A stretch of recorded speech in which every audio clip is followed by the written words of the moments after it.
Ciao a tutti e bentornati sul mio canale. Oggi andiamo a vedere come si calcola l'MCM e l'MCD tra polinomi. Vedrete che è molto simile a quello che abbiamo visto per i monomi, ma dobbiamo fare un passaggio in più. Per poter risolvere questi esercizi molto bene dobbiamo conoscere i prodotti notevoli e la scomposizione. Quindi se non l'avete ancora fatto andate a vedere la mia playlist sui prodotti notevoli e ripassateli bene. Detto ciò, torniamo a noi. Allora, per poter calcolare il minimo comune multiplo e il massimo comune divisore dobbiamo prima di tutto andare a scomporre i nostri polinomi. Quando scompongo vi ricordo che dovete porvi sempre due domande in questo preciso ordine. La prima domanda: posso raccogliere qualcosa? Guardiamo il primo polinomio. Questi due termini non hanno niente in comune, quindi non posso raccogliere niente. A questo punto la seconda domanda che mi pongo è: quanti termini ho? Ne ho due. Qual è il prodotto notevole che ha due termini? È la somma per differenza. Infatti qui ho due quadrati e quindi questo binomio qui lo scompongo come a più b a meno b. Se non vi torna questo passaggio andate a vedere il video specifico sulla somma per differenza. Andiamo avanti. Qui, prima domanda: posso raccogliere qualcosa a loro due? No, perché non hanno niente in comune. Quindi seconda domanda: quanti termini ho? Ne ho due. Questa volta ho dei cubi e io quindi so che il prodotto notevole che ha due termini con dei cubi è la differenza di cubi, che si risolve togliendo i due cubi, quindi viene a meno b, e poi moltiplicando per quello che si chiama il falso quadrato, che consiste nel elevare questo alla seconda, quindi a alla seconda, e elevo questo alla seconda, quindi quando elevo viene più b alla seconda, perché i quadrati sono sempre con il più, e poi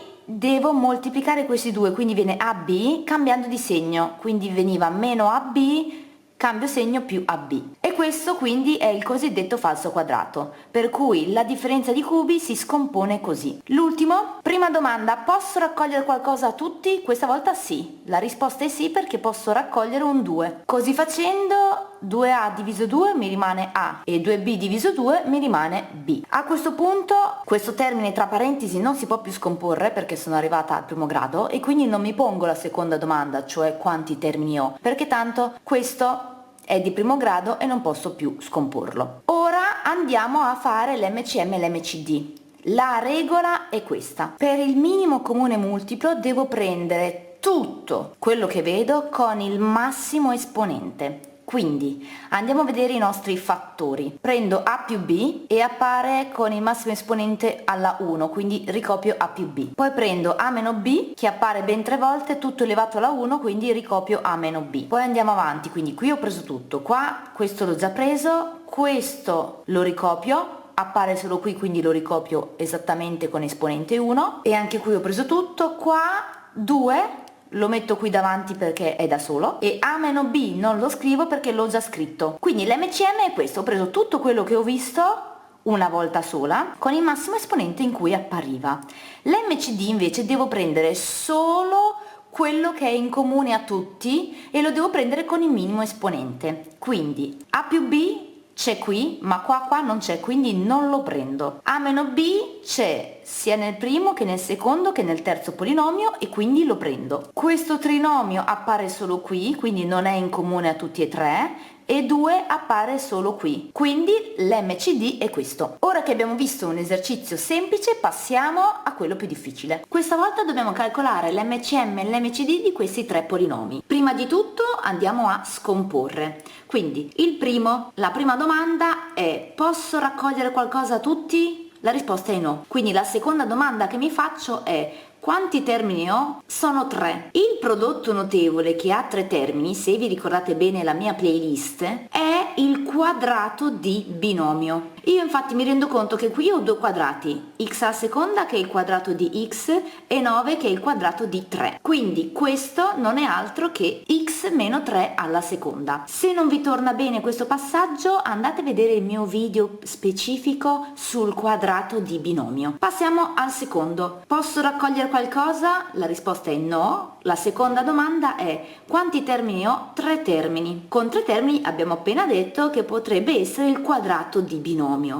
X alla seconda è il quadrato di x. 6 non è il quadrato di niente, e meno 5x sicuramente non è un quadrato perché i quadrati devono sempre avere segno più, mentre qui c'è meno. Quindi se non è un quadrato di binomio, un altro prodotto notevole che abbiamo visto che ha 3 termini è il trinomio speciale, noto anche come trinomio caratteristico. Qui la regola è trovare la somma e il prodotto. La somma vi ricordo che deve fare meno 5, mentre il prodotto deve fare 6. Dobbiamo trovare due numeri che devono rispettare questa condizione. Il prodotto deve fare 6 e la somma deve fare meno 5. Si parte sempre dal prodotto. Mi chiedo, quali sono i due numeri che moltiplicati mi danno 6? Ovviamente 3 per 2 oppure 6 per 1. Che segno devono avere questi numeri? Poiché il prodotto ha segno più, vuol dire che i due numeri saranno o più per più o meno per meno. Andiamo a vedere la somma. La somma ha segno meno, quindi sicuramente i due numeri devono avere segno meno. A questo punto noto che meno 3 meno 2 fa esattamente meno 5,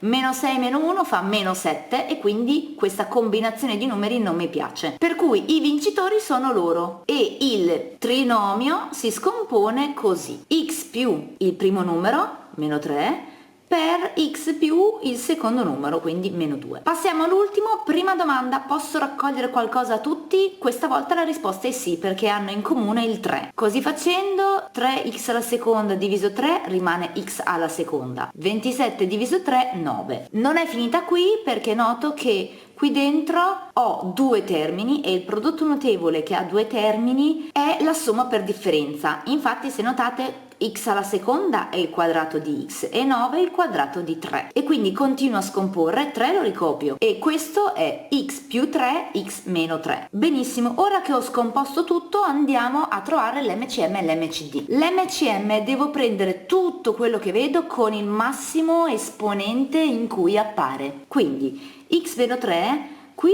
appare elevato alla 2, qui appare elevato alla 1 e qui appare elevato alla 1, quindi lo devo prendere con l'esponente più grande con cui appare, 2. Poi x meno 3 l'ho già preso, quindi niente. X meno 2 appare solo qui e quindi lo ricopio. Nell'ultimo ho 3 che appare solo qui, quindi lo ricopio e lo metto qua davanti. X più 3 appare solo qui, quindi elevato alla 1, e x meno 3 l'ho già preso e quindi non lo devo più riscrivere. Questo è il nostro MCM. L'MCD vi ricordo che dobbiamo prendere solo quello che è in comune a tutti quanti e lo devo prendere col minimo esponente in cui appare. Quindi x meno 3 appare qui, qui e qui lo devo prendere col minimo esponente, quindi non prenderò 2 ma prenderò x meno 3 alla 1, quindi non scrivo l'esponente, scrivo x meno 3 e basta. Poi x meno 2 appare solo qua, niente, 3 nemmeno e x più 3 nemmeno, per cui l'MCD è soltanto x meno 3. Come potete vedere, calcolare l'MCM e l'MCD è molto semplice. Una volta che si ha memorizzata questa regoletta qua,